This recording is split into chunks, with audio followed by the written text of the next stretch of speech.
Good morning, everyone, and thank you for joining us on this very important webinar on navigating the U.S. policy in Syria. My name is Delano Roosevelt. I'm the President and CEO of the National Council on U.S.-Arab Relations, which is a 41-year-old nonprofit educational organization located in Washington, D.C. Our discussion today will focus on the perspectives of U.S. engagement in Syria, the lessons learned over the past decade, and potential paths forward in addressing both short-term challenges and long-term opportunities for peace and stability. As the situation in Syria continues to evolve, U.S. policy remains a critical factor in shaping the region's future. The implications of this conflict stretch beyond Syria's borders, impacting global security, humanitarian conditions, and regional geopolitics. For this discussion, we have gathered three leading voices on the Middle Eastern policy and the Syrian conflict to share their invaluable insights on one of the most complex and enduring crises of our time. I'm going to be making some introductions. If it looks like I'm reading, I am, because I don't want to get anything wrong on these three gentlemen. They're too important. First, I'd like to introduce Ambassador James Jeffrey, a former U.S. Special Representative for Syria engagement and former ambassador to Iraq and Turkey. Currently, he is the chair of the Middle East program at the Wilson Center. Ambassador Jeffrey has been at the forefront of U.S. policy on Syria and brings deep diplomatic experience and understanding of regional dynamics. Next, we have Dr. Neil Quilliam, a senior research fellow at Chatham House and leading expert on Middle East and North Africa. Dr. Quilliam has extensively analyzed the geopolitical landscape of the region, particularly the intersection of energy policy, governance, and international relations, and has insights, and his insights will be crucial to our discussion today. Finally, I'm pleased to welcome Mr. Ghassan Hitto, the president of the Syrian Forum USA, a nonprofit organization dedicated to providing aid and supporting Syrian civil society. Mr. Hitto has been an advocate for Syrian communities, both inside and outside the country, and brings a humanitarian perspective that is essential to understanding the broader impact of U.S. policy on the ground. Moderating this discussion will be our very own Dr. Fadi Helani, our senior academic and research fellow with the National Council on U.S.-Arab Relations. Born in Aleppo, Syria, Dr. Helani brings both personal and academic insight to our discussion. Before joining the National Council, Dr. Helani served as a professor at Aleppo University in Syria and Montclair State University in New Jersey. Dr. Fadi, the floor is yours. Thank you very much, Del, for this very general introduction, and I would like to join you in welcoming our distinguished guests, of course. And I think we are at a very critical juncture in American politics, actually, with American voters going to vote for the next president. So with this in mind, Ambassador Jeffrey, what do you think the upcoming U.S. president should keep in mind, lessons learned from the last 10 years about U.S. engagement in Syria? Well, first of all, thanks for having me on. This is really important, and frankly, it has been neglected. The first thing they need to understand is that Syria has to be looked at not only as a crucial conflict for the future of the Middle East, but that it is in three different layers. The first and most basic layer is a civil war between much of the population of Syria and the Assad regime beginning in 2011, thus now 13 years ago. And that is continuing, albeit at a lower level.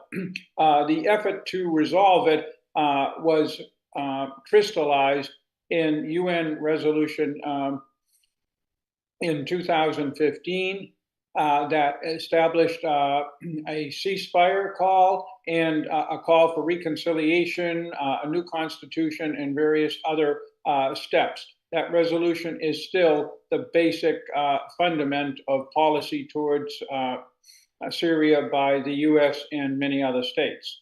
And the second level is, of course, massive fighting between various actors, with 5 outside military forces, Russian, Iranian, US, Turkish, and Israeli involved there. And for the last year or so, occasionally Jordanian Air Force strikes, going after various targets, either related to the civil war or against, in the case of the Israelis, the Iranians and Hezbollah. In the case of the US, the Islamic State, which is an offshoot of the fighting. And then at the highest level, this is a fight for the future of the region by those forces of disorder, Iran, Russia, and Assad himself, to change the trajectory of the region towards growing stability and growing engagement with the rest of the world, to the kind of chaos we see in Lebanon, we see in Yemen, we see in Syria. In going forward, the administration, whichever it is, needs to realize that while the US was not successful in the Trump administration in achieving a UN-based solution to the conflict under the 2015 resolution, what we did do is freeze the conflict. The conflict has remained frozen. The Biden administration basically continued this policy, kept US troops on the ground, kept coordinating with the Israelis and the Turks, which were very difficult, and supported the UN, but at a much lower level, which I regret. But on the other hand, not that much has changed, including the return of Syria to the Arab League has not really changed anything, because Assad is not making any concessions necessary to bring this to an end.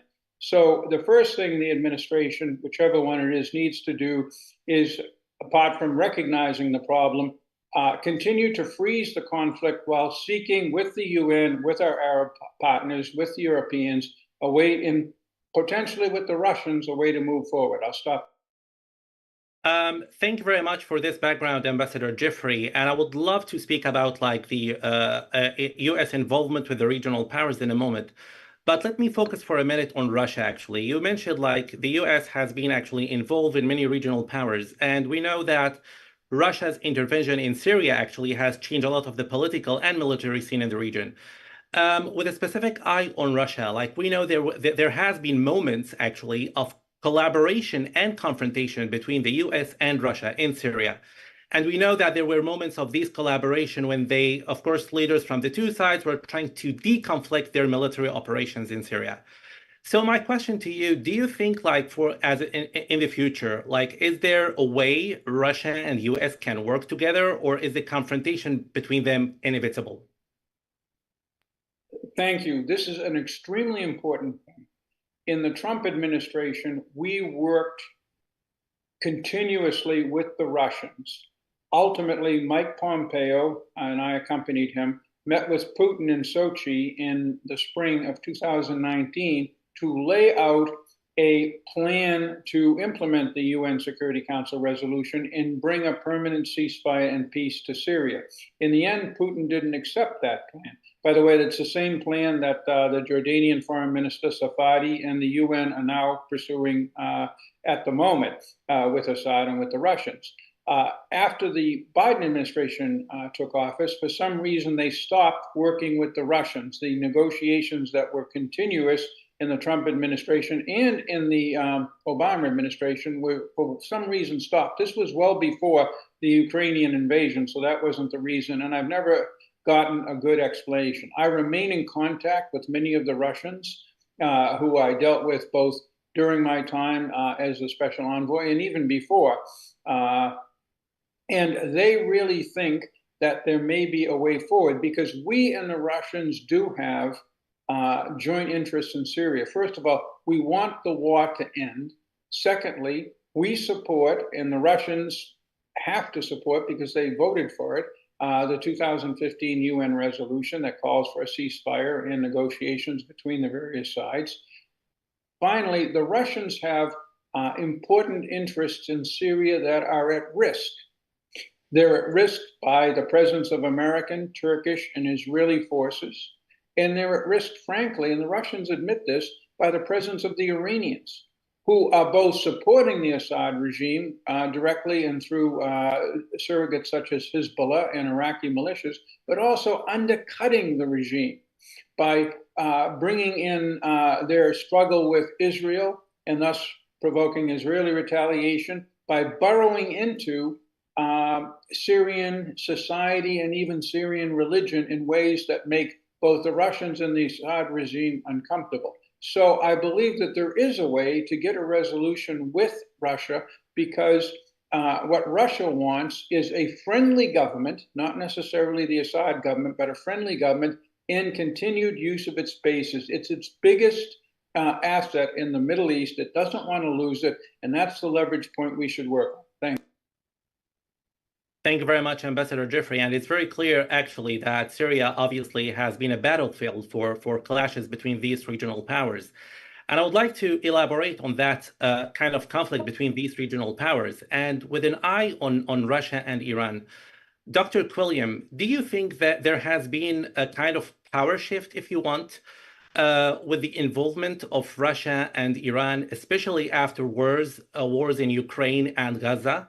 So we know, like the interference of Russia and Iran in Syria actually has well calculated for the Assad regime, and we know that up until 2015, actually, the opposition was in a way winning on the ground until the Russian interference in September 2015. Actually, we know that also we have Iranians operating on the ground. We have Hezbollah. So do you think there has been a kind of change of dynamics, if you will, after October 7, after the war in Ukraine? What is your assessment of the situation? And do you think that the US can counter their influence, or are they deeply embedded in Syria?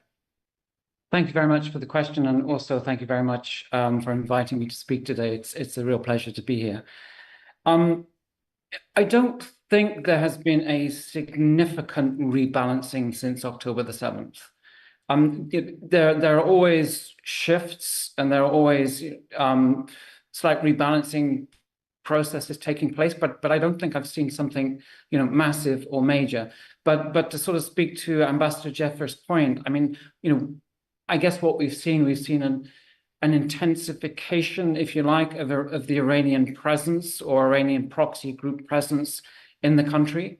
We've seen the Iranians in particular, transporting material, transporting arms right across the Jordanian border, destined for the West Bank. So there's been a sort of heating up, I guess, of activity.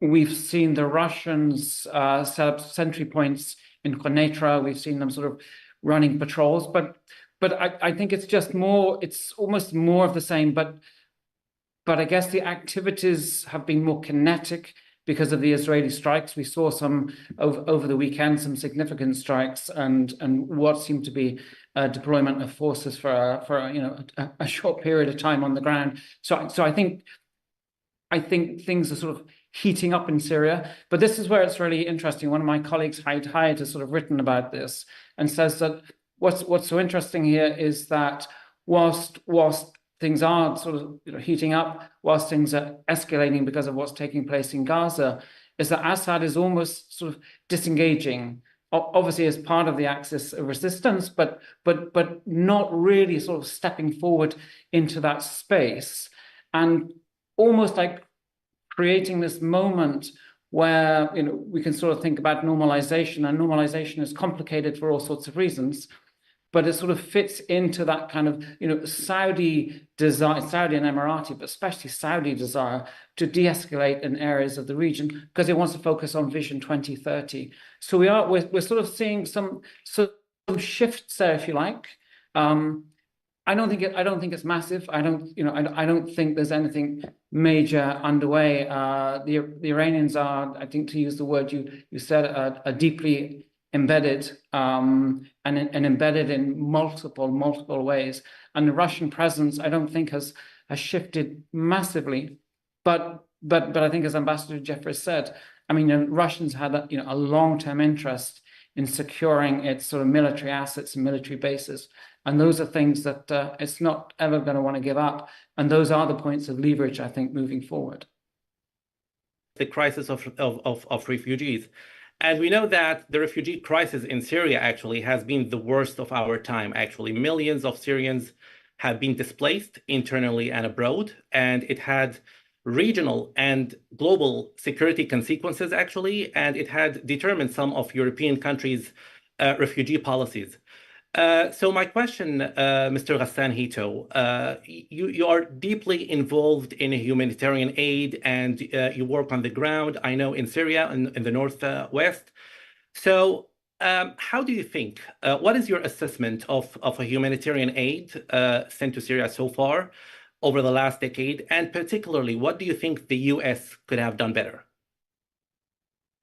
Thank you very much, Dr.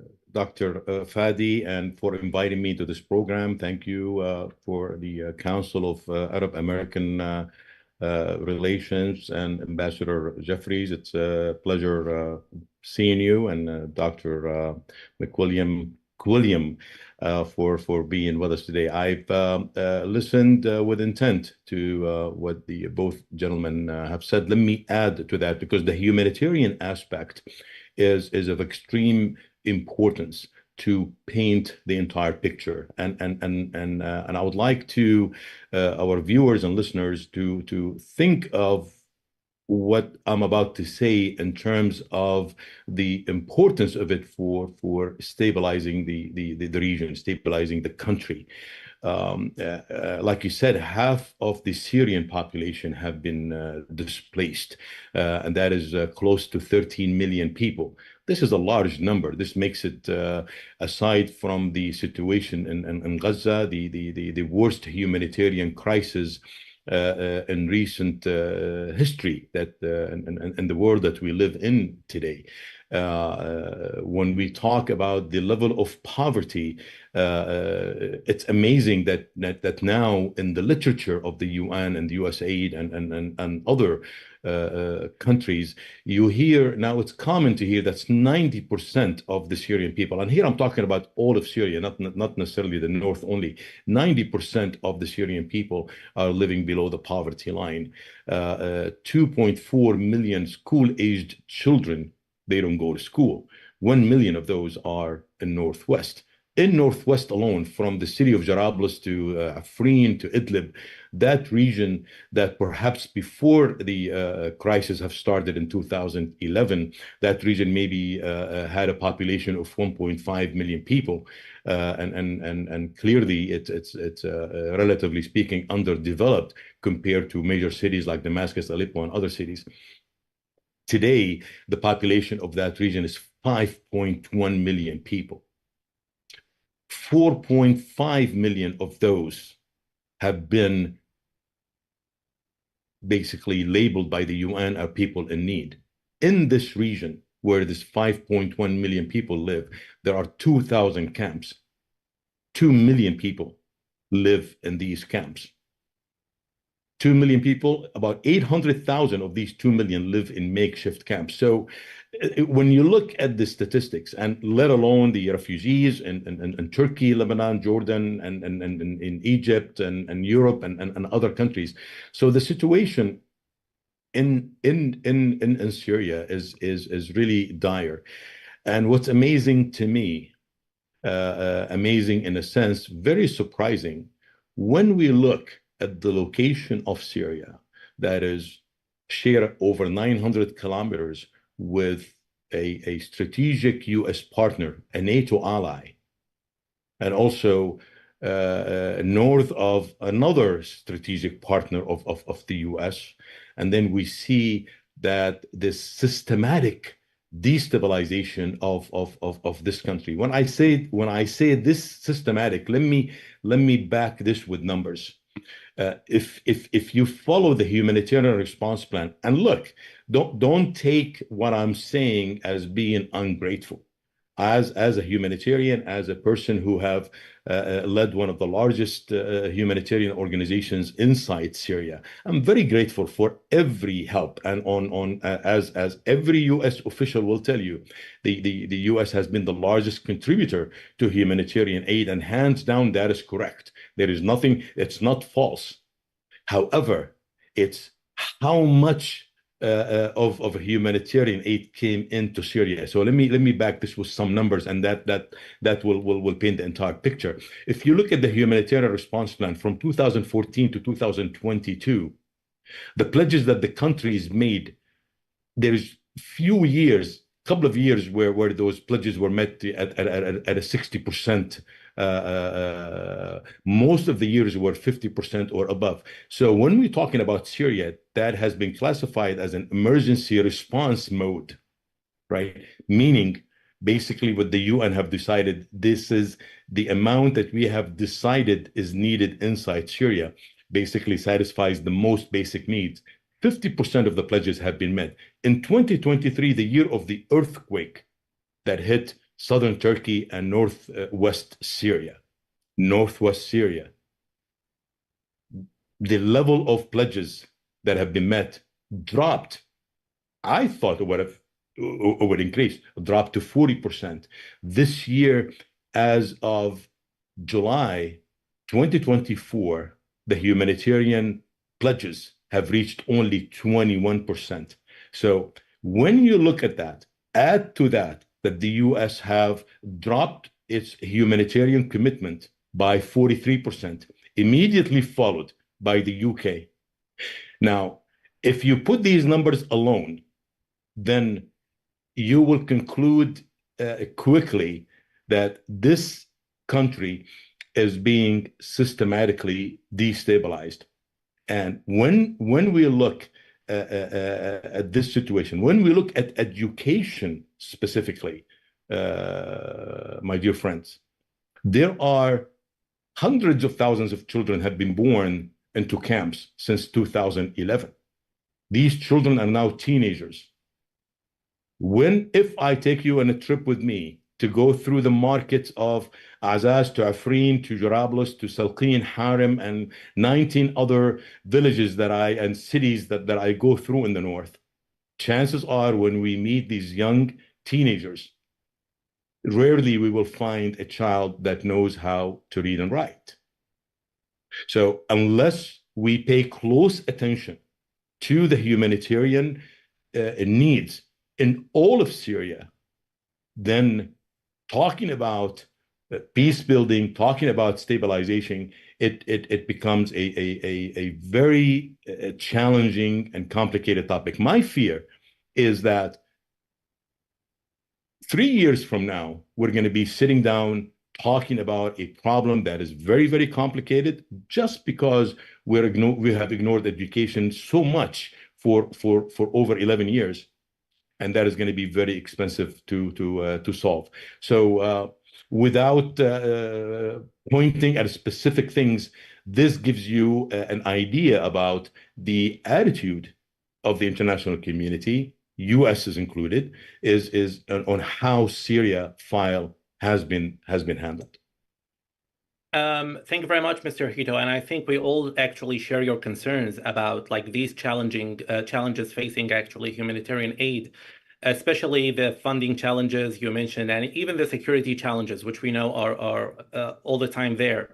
But you mentioned that, of course, in reference to this, that Turkey has the 900-kilometer border with Syria, which is, of course, why very significantly Turkey was involved in the conflict in Syria.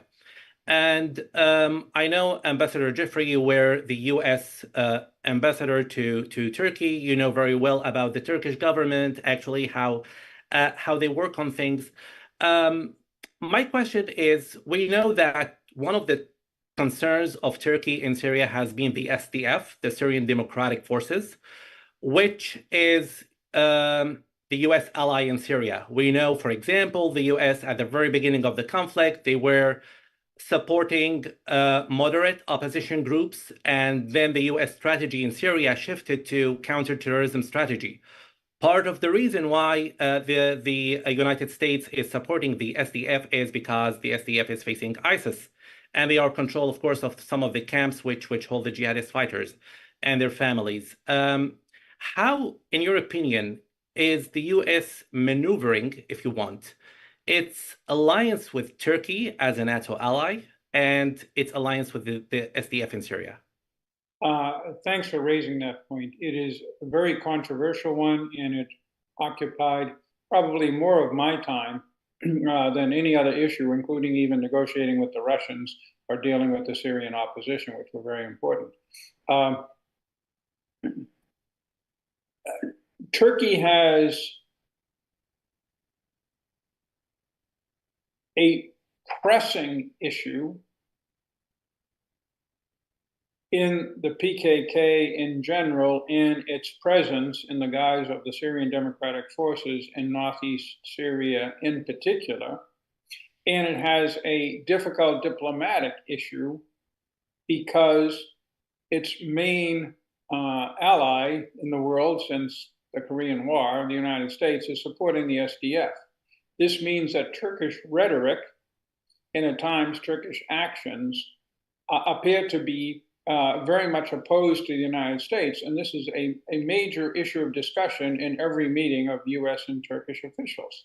But there's another reality. The existential threat from Turkey or Turkey is not from the PKK, however problematic that organization has been since it began its armed uprising in 1984. Rather, it is the march of Russia and Iran, traditional enemies of Turkey for a huge chunk of Eurasia, to its north and to its south particularly, but not just in Syria. So therefore, Turkey sees not just the SDF, not just the Islamic State, but Assad, the Russians, and the Iranians as potential threats. In that regard, the Turks are very happy, but they will not say it, that the United States is occupying two large portions of Syria, the northeast, minus some areas where the Russians moved in after 2019, and the Al-Tamf, critical location in the south along the Jordanian border. The Turks' comments about the United States should just leave are only pro forma for domestic consumption. They want the United States to stay. They wished we had a partner other than the SDF, but they have heard us say 1,000 times, well, tell me who that would be. We don't know of any. And so the agreement we reached with the Turks in 2019, October, when Mike Pence went and met with President Erdogan in Ankara, which is essentially a ceasefire in the northeast, in the larger sense, has held.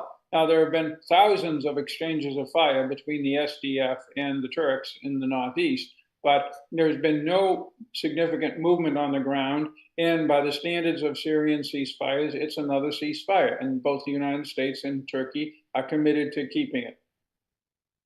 Thank you very much. And I think this kind of point related to whether the U.S.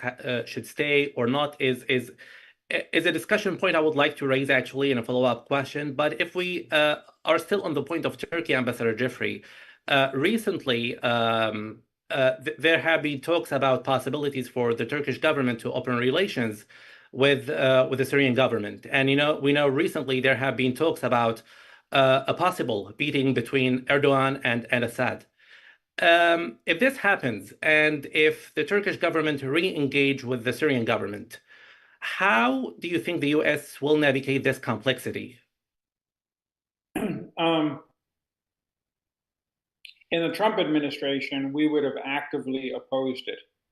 The Biden administration has been, frankly, maybe some of your listeners or some of the members of the panel will disagree, has been pretty supine on Syria, apart from doing the most important thing, which is by far the most important thing, keeping the troops on, keeping coordination with Israel and Turkey and the opposition in supporting UN Resolution 2254.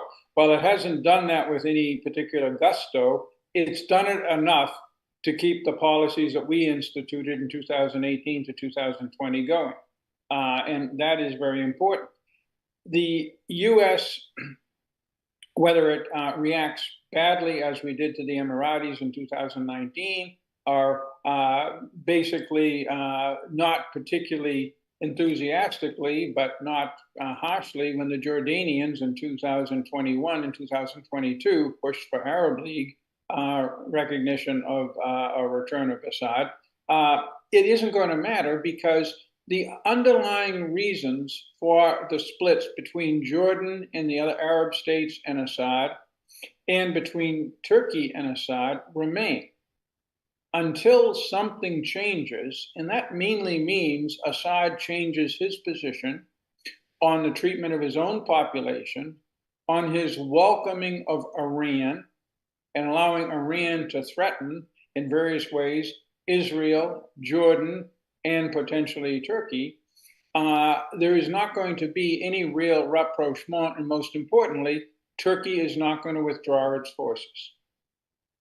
Thank you very much. And on that point of Iran, Ambassador Jeffrey, I would like to actually take this question to Dr. Quilliam. Part of the argument for why the U.S. troops are in northeast Syria actually is not only because they are supporting the SDF, but partly because they want to counterbalance the Iranian influence in the region, and of course focusing mainly on Syria. I would like to ask you, like, what is your assessment of the U.S. military existence in Syria? Is it useful, helpful, and what do you think the prospects are? Because there is an argument about, should the U.S. withdraw from Syria as they did in Afghanistan, for example, or should they stay? In your opinion, what is the significance of U.S. troops staying in Syria, and in an upcoming U.S. administration under Trump or Harris? Do you think the U.S. troops are staying or leaving? Thank you for the question. It's a hard one to answer whether they're staying or they're leaving.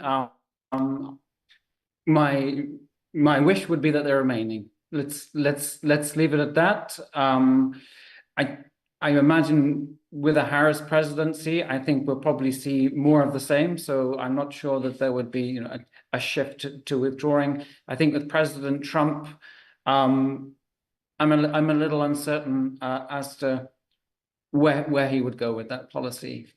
If it followed previous policy, I mean, we saw a wobble on there, but we saw this, we saw the troops remain in country.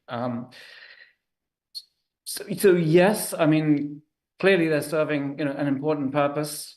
I mean, they are fighting, they're part of a counterterrorism operation. We know that ISIS is currently having a resurgence in the country, quite a significant uptick in activity, certainly in the last 6 months.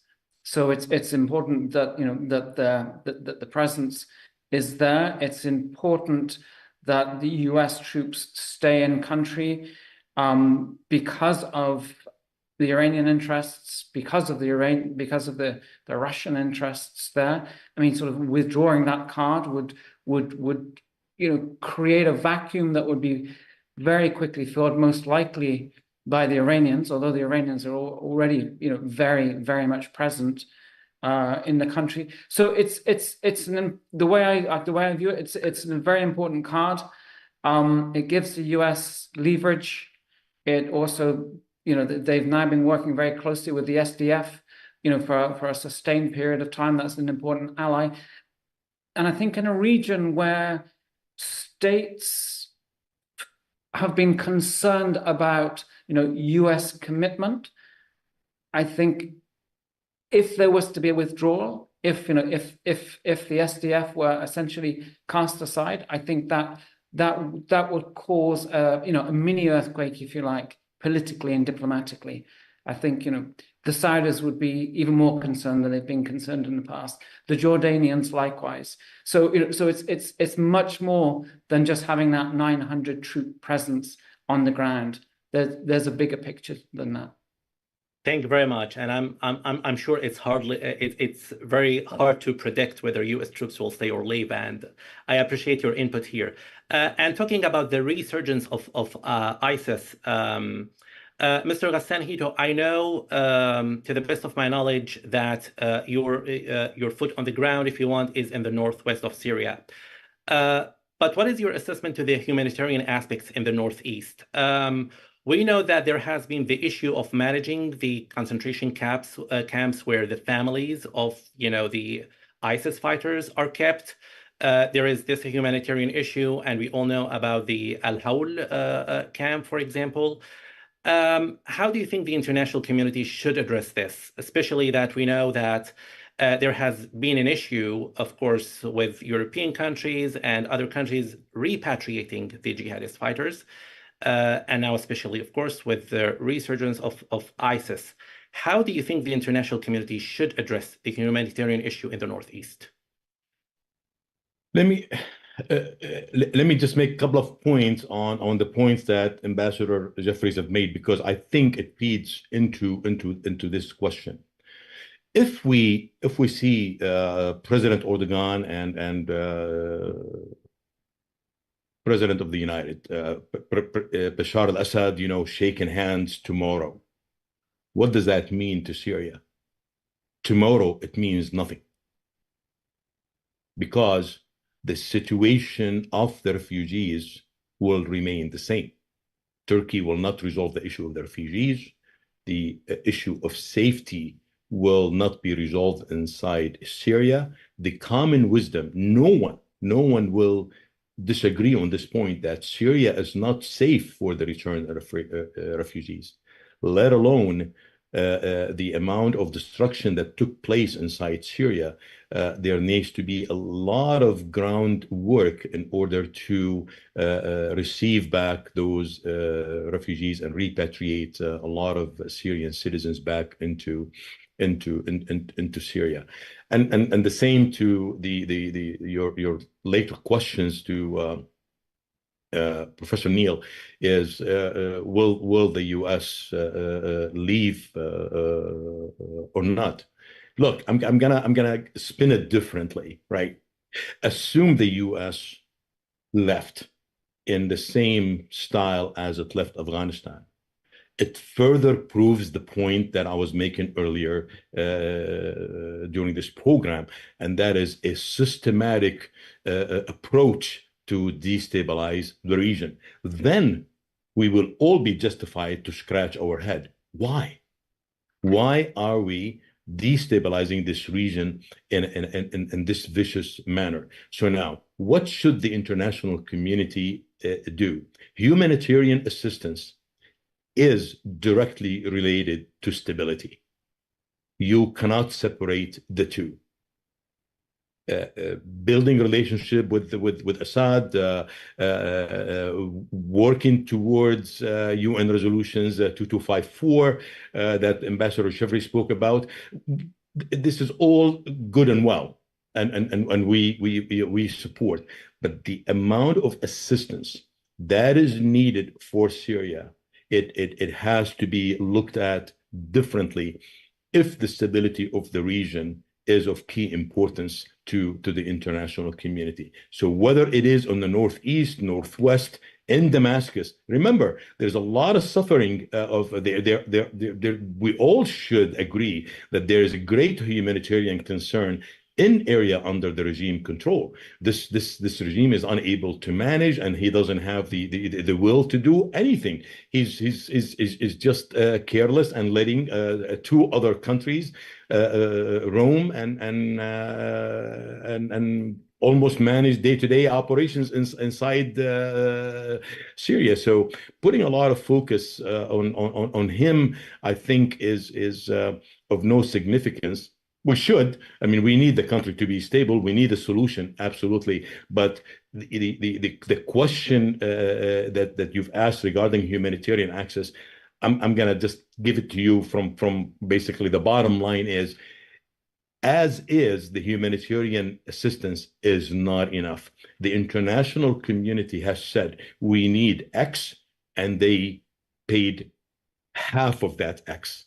So as is, they are very, very short of providing that assistance. If you compare a worse humanitarian crisis by the admission of many, and that is Syria, compare the assistance that the U.S. has put towards Ukraine, right, and compare that to Syria, it really it'll tell a story that we are far away from. If we need to fight ISIS properly, we've got to increase humanitarian access. We've got to spend on education.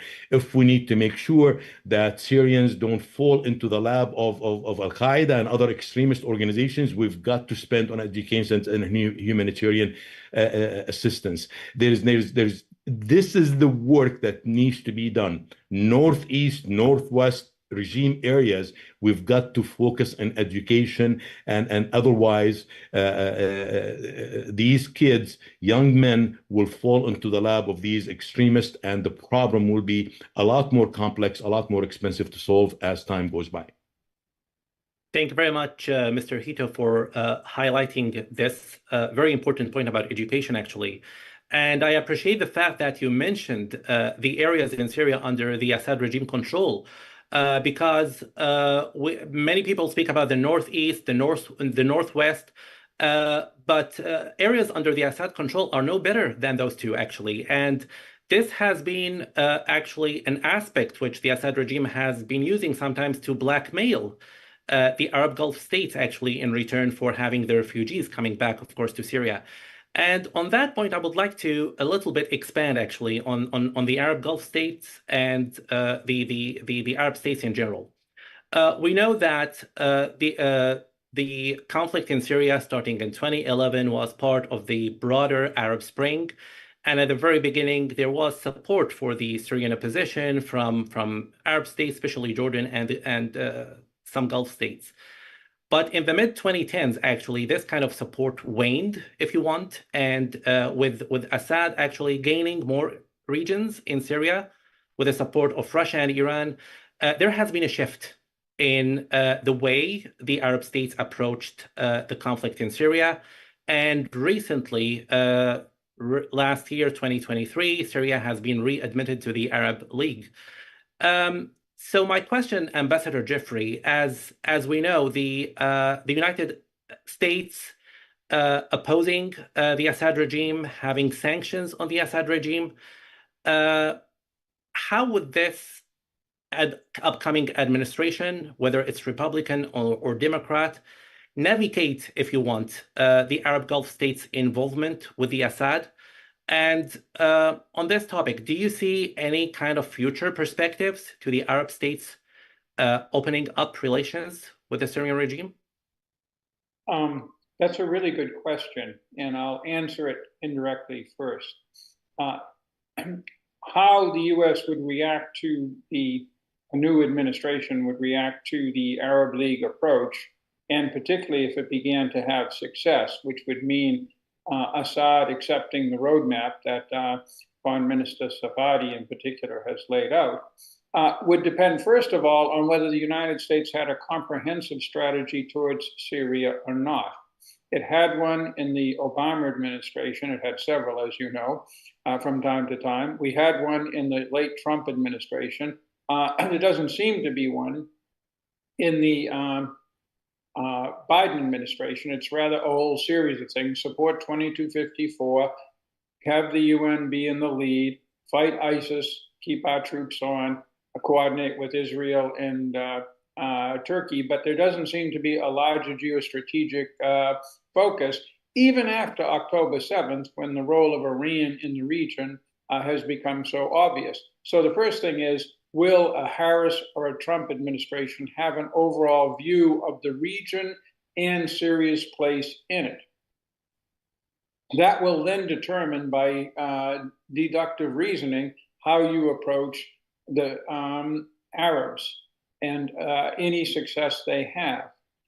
If they had success with Assad that was based upon Assad actually making concessions on those things that the Arabs are concerned about, which is the Captagon crisis, which is threats to the Jordanian basic security that go beyond drugs, refugee return, and some kind of outreach to the opposition, then the United States would be basically compelled to go along. If, however, because it would basically fit either a overall U.S. strategy, which is to calm the region and push back Iranian influence, less so Russian influence, but certainly Iranian. But even if the U.S. still had a no grand strategy for Syria or for the region, but simply took things issue by issue, if the Arabs were to get something positive, the U.S. would go along and possibly would lift some sanctions, although that, as you know, is more a congressional than an administration issue. But that would require real movement by Assad.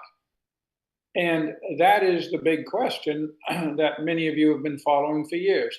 Is Assad willing to move? If Assad is not willing to move, further Arab concessions will be unlikely to be embraced by a new administration, whether it has an overall strategy towards Syria or it basically is looking at each of these elements as individual problems. If Assad isn't solving any of the problems he has created, an administration, even if it doesn't know what to do with Syria writ large, is not going to support giving Assad any benefits, and particularly will not support lifting sanctions when getting nothing. And certainly the U.S. Congress would not do so. So obviously there are no concessions from Assad at this time, as we see, and there is no, as you mentioned, Ambassador Jeffrey, there is no like grand strategy for the U.S. to approach actually. At the moment, I do not predict there will not be a grand strategy. As I said, the Obama administration had 2 or 3 or 4, but at any given time, it did have a strategy it was following. And the Trump administration, once Mike Pompeo got on board, did have a grand strategy as well, which you all know about. So what we have so far actually is like very much sanctions, U.S. sanctions on the Syrian government, on the Syrian regime. And we know that this has been very much a challenging issue, especially sometimes for humanitarian aid and work.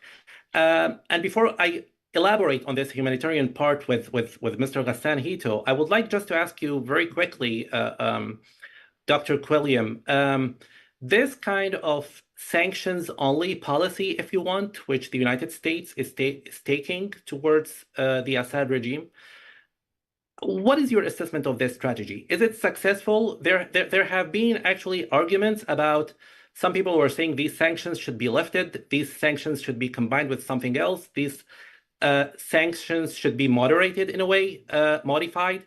What do you think? What is your assessment of this sanction-only policy? Does it have to be changed? Is it imposing any challenges for people either in the, under the control of the Assad regime or even the northeast and northwest of Syria? Thank you. Thank you very much for the question. I should confess that when the European sanctions were first placed on Syria, I was serving in the UK government at that time, and I was a strong advocate for those sanctions. It was difficult to persuade part of the coalition of government to do that, but the group of which I was part of, we imposed those sanctions. So must accept responsibility, but was certainly party to that. But I think we've seen over a decade of sanctions now. We've seen no change in regime behavior.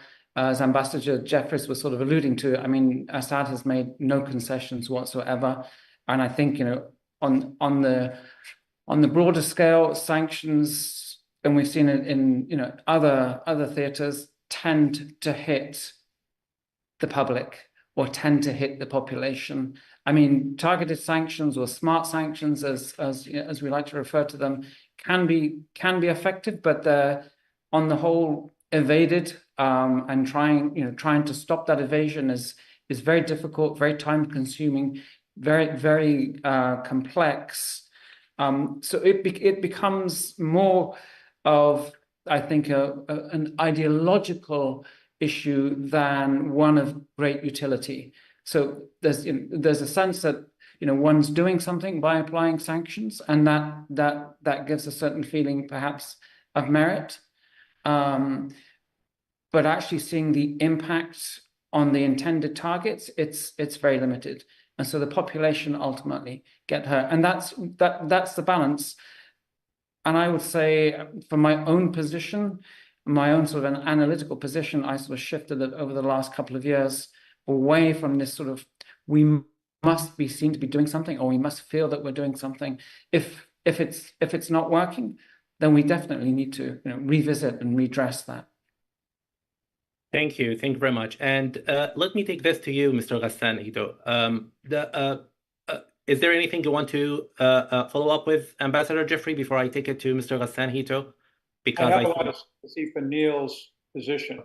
Sanctions do hurt people, but you have to look at sanctions as part of an overall approach that involves various forms of what we called in World War II attrition of the enemy, bombing, their sub-campaigns, our sub-campaigns, and all of that have an overall effect. Combined with the various military presences in Syria, the UN effort, sanctions and other things, we have gotten a frozen conflict.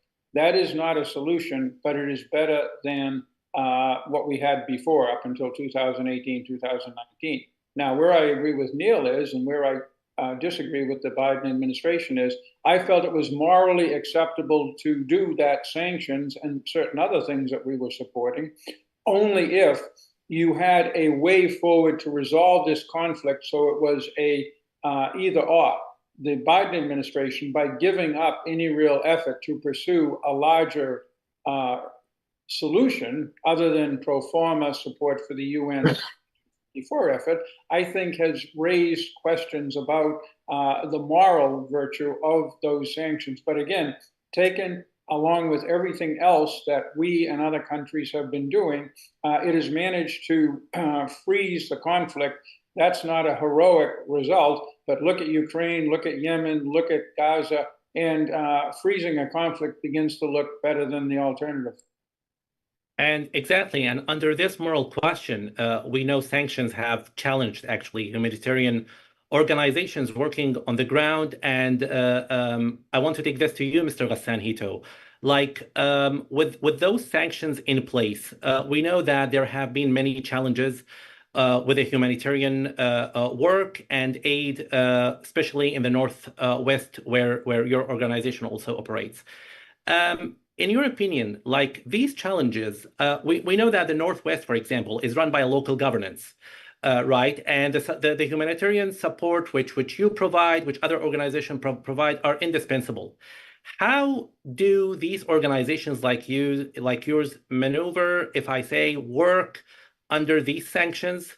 And how do you think the U.S. should, or what do you think the U.S. should do better, actually, as far as its sanctions policy is concerned? Let me say something that may appear to be an agreement and at the same time a disagreement with both Professor Neil and Ambassador Jeffries. Look, sanctions, in my opinion, don't hurt humanitarian access because there are enough exceptions built into these sanctions that allows humanitarian access to continue to flow into Syria. So, however, I like the term of smart sanctions. So I don't like to impose sanctions on institutions completely, but I think knowing this regime, smart sanctions should continue, and it should be more intensified as this regime figures out creative and dangerous way, as in Captagon trade, to finance its existence. So the other thing that I must emphasize, it's an issue of leadership. It's an issue of leadership.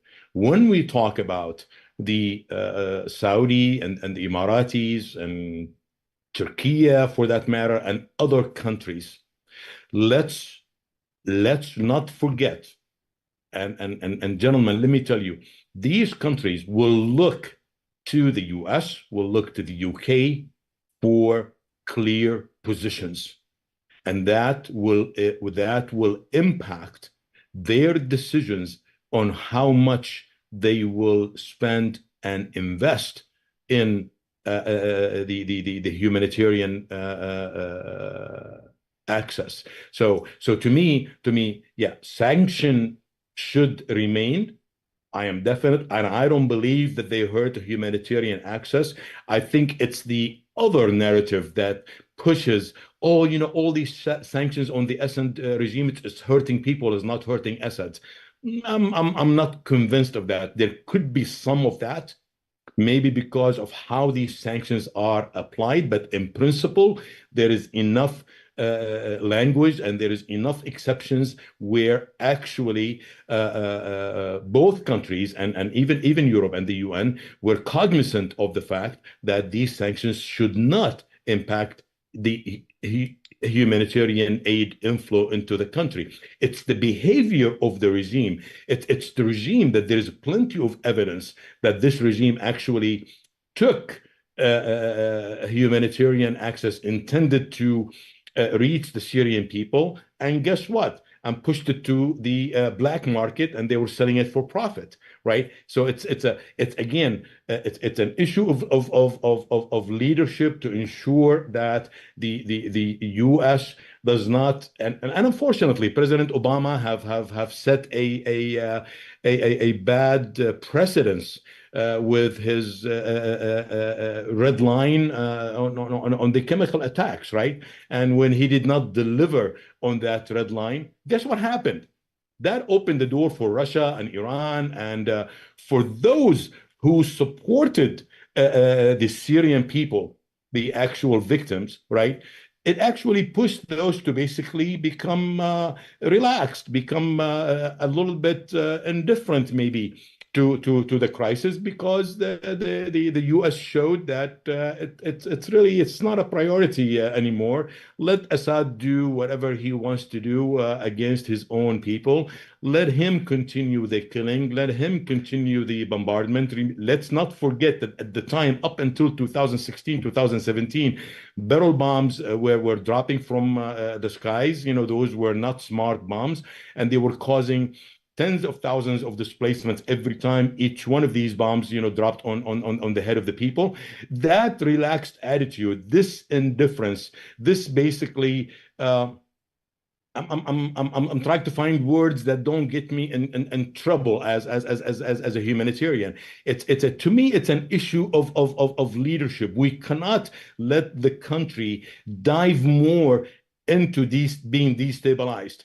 Right? Someone has to step up. Someone has to say enough is enough. This is hurting us as a US.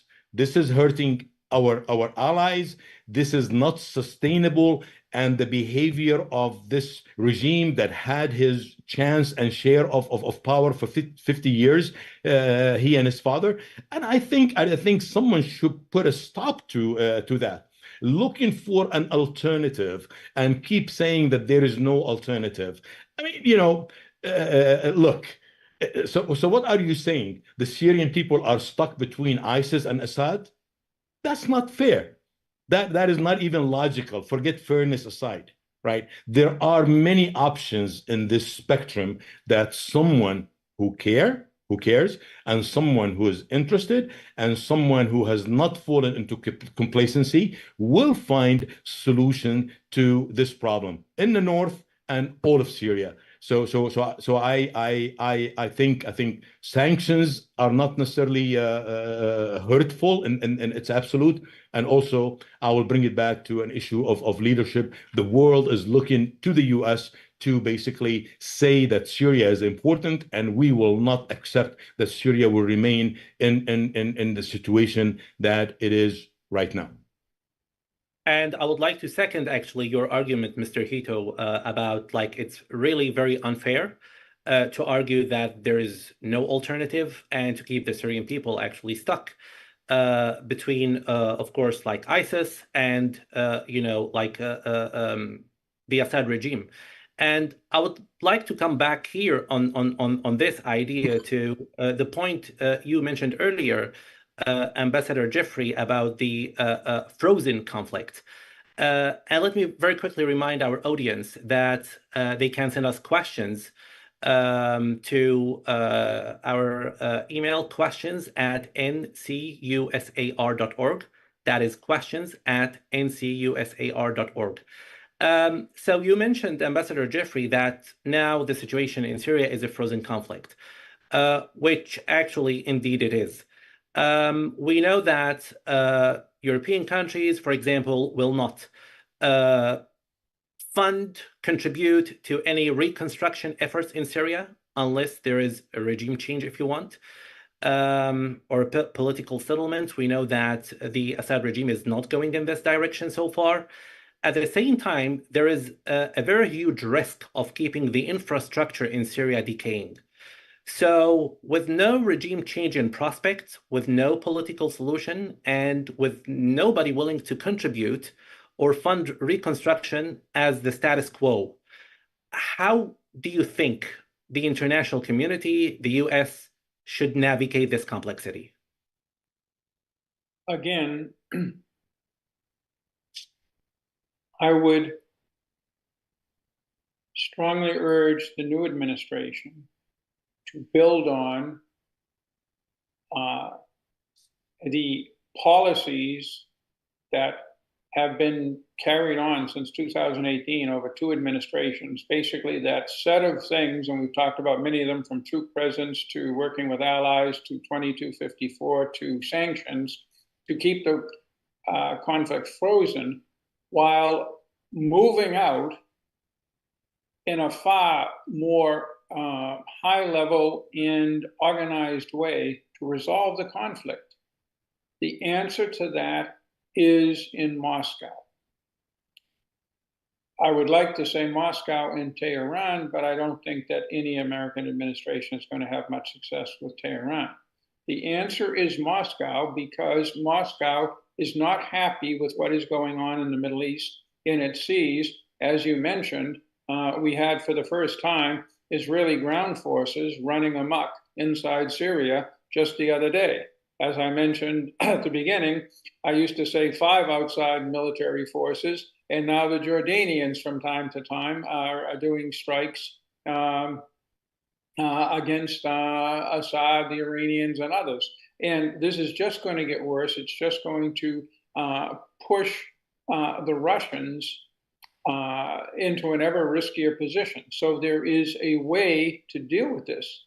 The United States has tremendous control or leverage over Israel on what it does with Lebanon, which also, as you all know, is intimately not aligned, but intimately related to, even if totally independent from, Syria. And that gives us, through the Gaza conflict and this basically regional conflict we have now, where America is playing a very, very central role, more leverage to talk to the Russians. But we have to talk to the Russians. Now, Ukraine is an obstacle, and we're not here to talk about Ukraine, but believe me, a new administration should, and I think either Harris or certainly Trump would talk to the Russians about Ukraine. And in doing so, then that should open the door to having a high-level discussion about Syria and how to fix this thing. I think the Russians would be interested. So if I step away from the United States for a moment and take the thing from the United Nations approach, if you want, and I would like to particularly ask you here, Dr. Quilliam, we know that UN-led peace talks on Syria have failed so far, and there is no prospect actually that these kind of talks will provide fruit in the near future. Some people blame actually the United Nations talks, and some people say that the international community itself is divided to how to approach Syria, while others point the finger to the Assad regime. In your assessment, what are things international diplomacy like has failed to do? And I would like, if possible, you to point a finger to missed steps, if you want, or missed opportunities during the conflict, which the international community could have stepped in and changed something on the ground. So, what is your perspective on like how to breathe, if you want, a new life into the peace process? Thank you. That's a good question and a very big question. Breathing life into the process. I'll come to that in a minute. I mean, there was momentum, of course, in the early stages. You know, we had the Geneva process, we had the Friends of Syria process, and we had the major Western powers, and we had the Arab states, you know, coalescing together and working towards the Geneva process. But I mean, there were a series of events, I would say, that undermined the integrity of those, and of course, I mean, the red line. We keep going back to the red line, but the red line was a pivotal moment in terms of I guess the signal that was given to the regime and the signal that was perceived by Assad's partners, allies. Russia moving in September 2015. This was another major moment. These were kind of, you know, these are sort of mini earthquakes that shook and changed the environment through which, you know, a sort of political process could be pushed or couldn't be pushed. But I mean, the UN itself as a vehicle is, you know, we could speak about it for hours and hours, but ultimately it's flawed, and we know why it's flawed. We know, you know, there's gridlock at the you know, Security Council, and this creates problems and creates issues. The Security Council did come together, did agree with, you know, came together with 2254. That is, you know, the resolution that remains in place.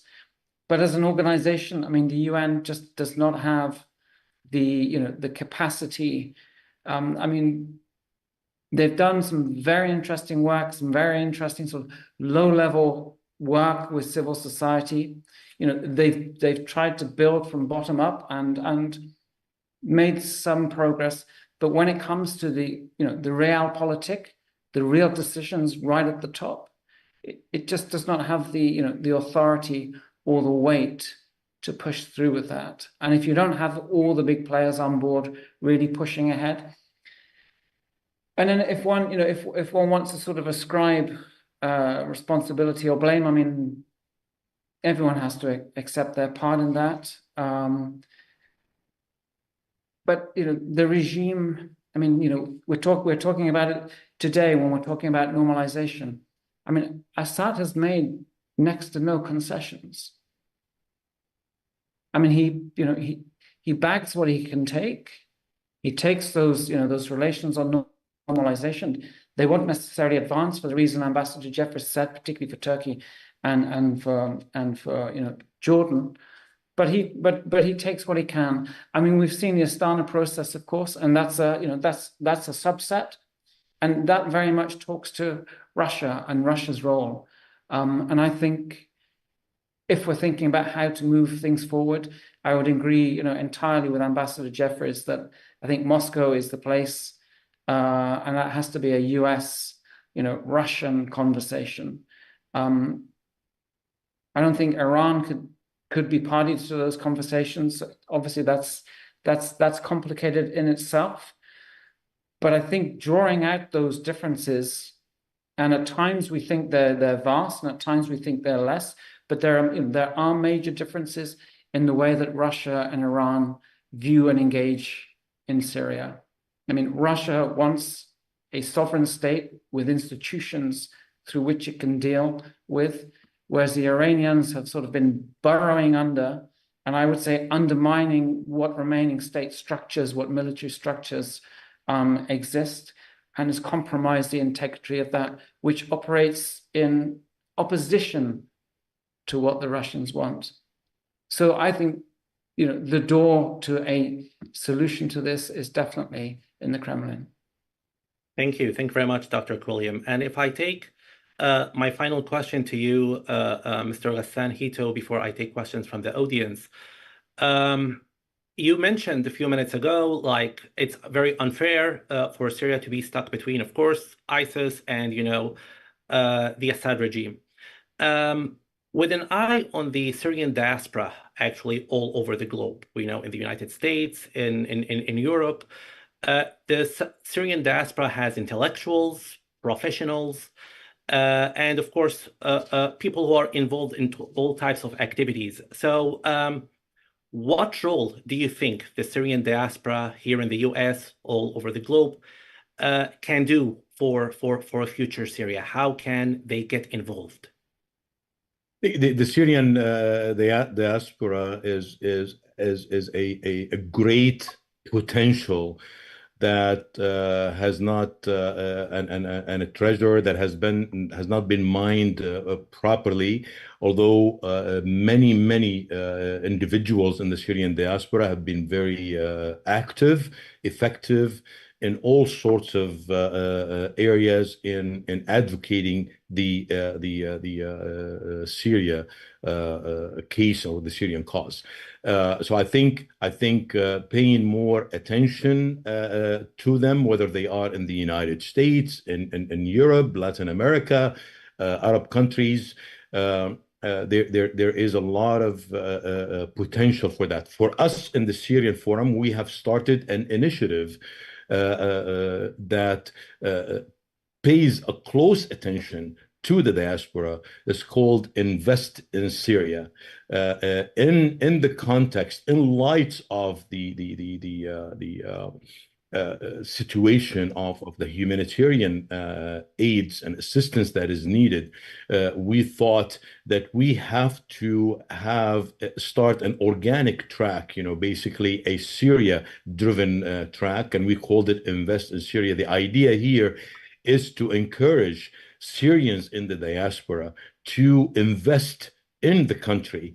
That investment, this is not a non-for-profit stuff. We're basically telling them, you have a great opportunity if you accept the risk associated of doing business inside Syria.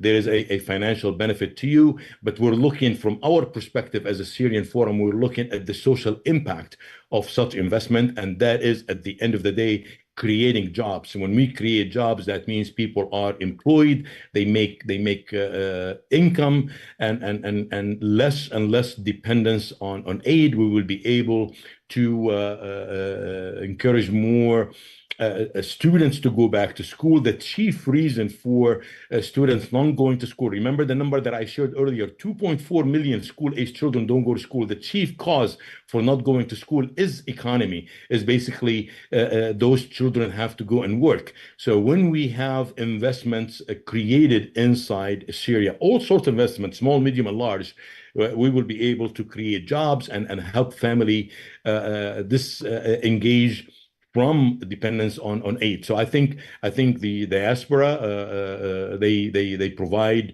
a lot of intellect. There is a lot of experience in the diaspora that we look at.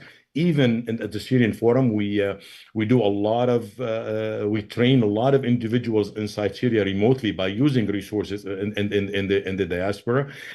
Will the diaspora play a significant role in designing and helping pushing a political solution? Absolutely. They should not be hesitant. They should not be bashful. I encourage all Syrian and whether they are in the US and Europe to actively participate in pushing towards stabilizing Syria and as such coming up with the solutions or helping countries that they have become citizens of to shape their policies to push towards Syria. I think when I talk about leadership, I think people in the diaspora will play a role in causing the U.S. and Europe and the U.K. to basically wake up, from this sleep over that President Obama caused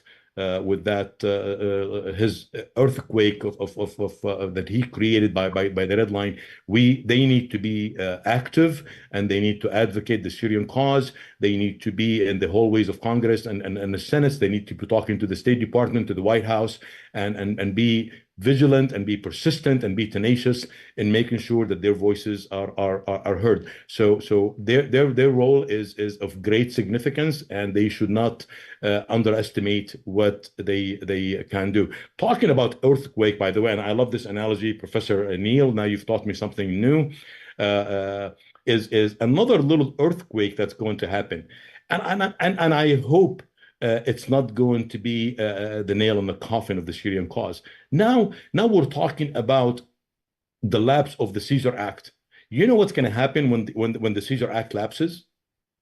You're going to see demonstrations in the street of Damascus of those Assad supporters, again, celebrating another victory and the potency of this stubbornness, of this indifference of this Assad regime. Basically, it's a stamp of approval. Basically, the international community and the U.S. telling him, look, do what you want, it's if no consequence to us. And by the way, that Caesar Act that caused you so many things, now we're going to remove it. Now you've got more tools available to you to do further damage. So we've got another earthquake awaits us, and I have encouraged my fellow Syrian Americans to basically pay close attention to that, to make sure that the Caesar Act is extended, and otherwise it is going to be it's going to take the file into a new dimensions that it's going to be beyond the context of what we have talking about. It will embolden Iran, it will embolden Syria, it will maybe Russia will be further entrenched in its positions. So we just have to be careful with these things. Once again, it's a position of leadership. If the U.S. plays the role of being a leader and not just everybody towards a common goal, I think we will see a significant difference in the Syrian file. Thank you very much, Mr. Hitto. And I hope your message will go viral actually through this panel, of course. And since we have a couple of minutes, let me take a few questions from our audience. One of these questions I got here actually possibly is leaning on the question we raised earlier about power shift.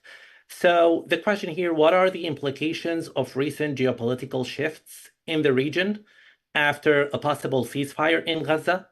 And the balance of power among its allies and adversaries. So if I take this question to you, Ambassador Jeffrey, so if the ceasefire in Gaza happens, do you see power shift happening in the region towards like the adversaries or the allies of the Syrian regime? What are the prospects? The shift in power in the region since October 7th has been profound, but not well understood because of the focus on highly important transitory things such as civilian casualties, humanitarian delivery, hostages, fear of escalation. The point is, the United States, Israel, and at times a broad alliance of other states, European and Arab, have pushed back dramatically across the region against Iran and its proxies. One way or another, Hamas is going to be taken out of the equation for a long time. Hezbollah probably will be forced to at least retreat tactically. And Iran has been shown as incapable or unwilling to seriously challenge either the United States or Israel as all of this is happening. Now, if we were an imperial power like the Romans or the British in the 19th century, I would, assume that whoever assumes control in Washington in January will continue this because it's obviously in the advantage of the United States and of the people of the region and of our partners and allies. But we're America. And as we all know, we do crazy things. I still think that the likelihood is that we will build upon this because any other alternative would descend into chaos. Essentially, Iran's march through the region has been stopped. And once you get a ceasefire in Gaza and resolve Hezbollah to one or another degree, you will have frozen the overall regional conflict in the same way we have frozen the Syrian conflict. That's not a solution, but it opens the door to working for one. So I'm basically optimistic, assuming that the new administration will do the obvious and advantageous. But my confidence that administrations do the obvious and advantageous is a bit more limited than perhaps other people's. We all hope actually that there will be a lot of optimism coming ahead, hopefully. So I would love to share this with you, Ambassador Jeffrey. I would like to conclude with one question I have here, which is, Mr. Hitto, touching on your point, which you raised earlier about education. So the question which I received here is, how has Syria's educational system been affected by the conflict? And what are the prospects of rebuilding the sector to meet the needs of the next generation? If you can say something very quick about this, please. I'm going to try very quick. Look, again, education, education, education. If we need a stable Syria, is education. If we need to fight extremism, it's education. If we need to fight ISIS, it's education. We've got to strengthen this path. What happens, keeping Syria in an emergency response mode, that means technically the funding in the humanitarian bucket, if you will, naturally it's limited. Today, if you push for funding for middle and high school inside Syria, the answer is it is unnecessary. Not because they're bad people, just because the way the funding, the humanitarian bucket has been designed does not address that issue. But because the crisis has been long right now, over 11 years, then we have now to pay very, very close attention to it. The earthquake alone has put over 640 schools in northwest Syria out of service. And who's paying the bill is basically the humanitarian aid and also individual donations coming from the diaspora. So what needs to happen? Look, I'm passionate about education. I'm not the expert, but if you bring experts on education in Syria, they will tell you that the infrastructure of the education sector inside Syria was poor and lacking even before the crisis. So the whole sector needs overhaul. We need to build more facilities to bring students into classrooms. We need to address the issue of the education gap.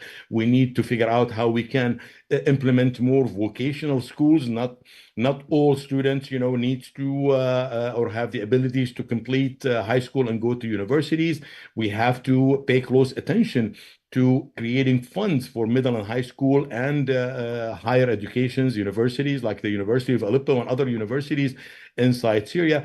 All of these things poses a lot of challenges. The reason I'm mentioning all of that, trust me, when you look at the funds available for education, and my hat's off for the UK. UK has a leading role in education. There's Europe has done some also work in education. But what I'm saying is the problem is so huge, is so big, is so large. What's being invested and spent is not even near enough. There are 2.4 million school-aged children. We need to be brought into classrooms, and that has to there has to be a serious plan, a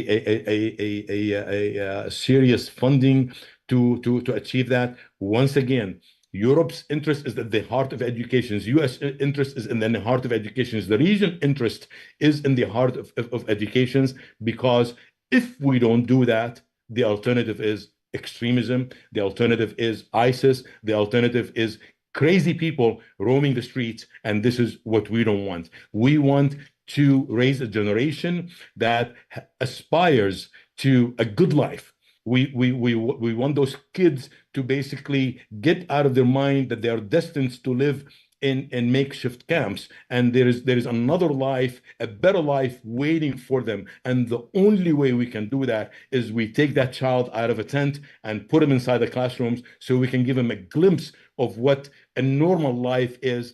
His norm is not living in a camp the rest of his life, and the cost of fixing this problem is going to be far more expensive, and the solutions will be far more complicated. I can't agree.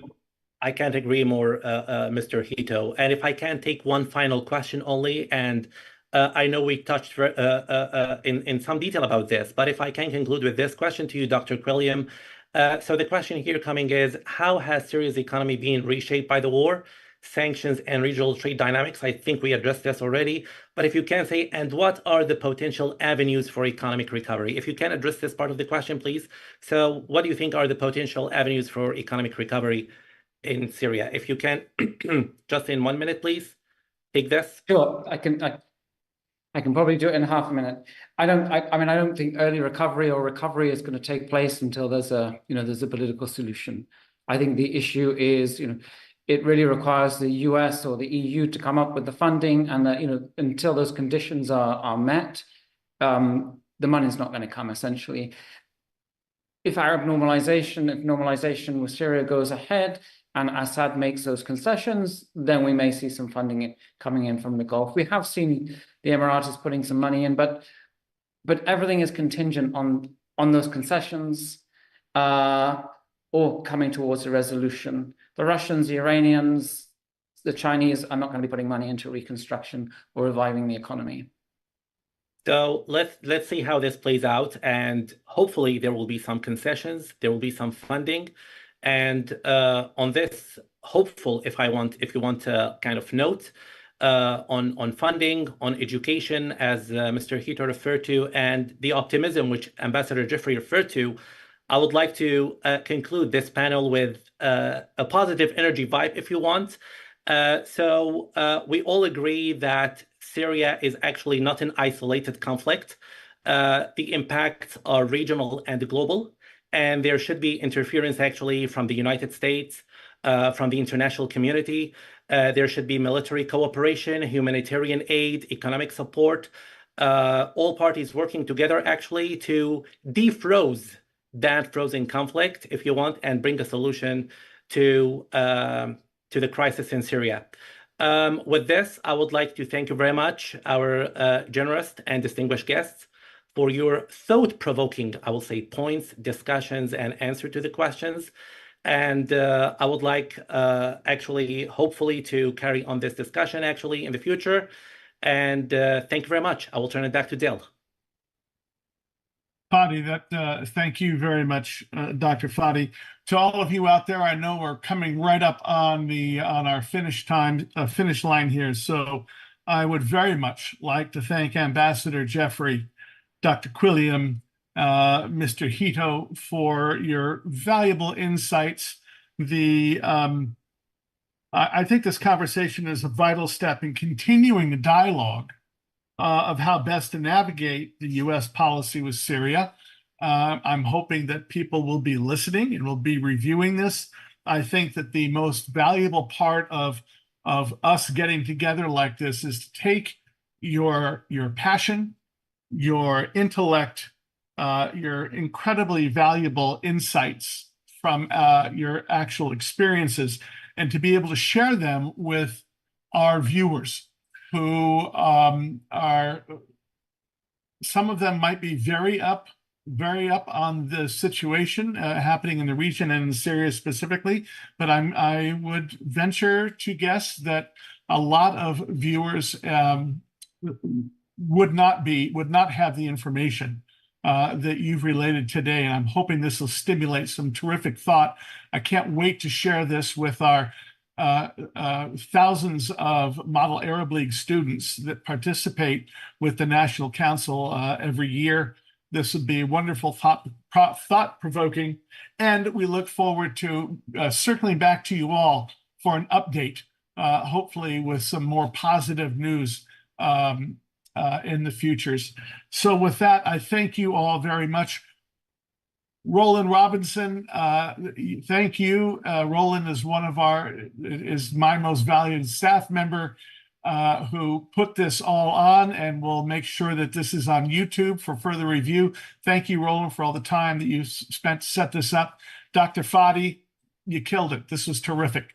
So thank you all very much. Have a wonderful remainder of the week, a good weekend. Be safe, and God bless. Thank you.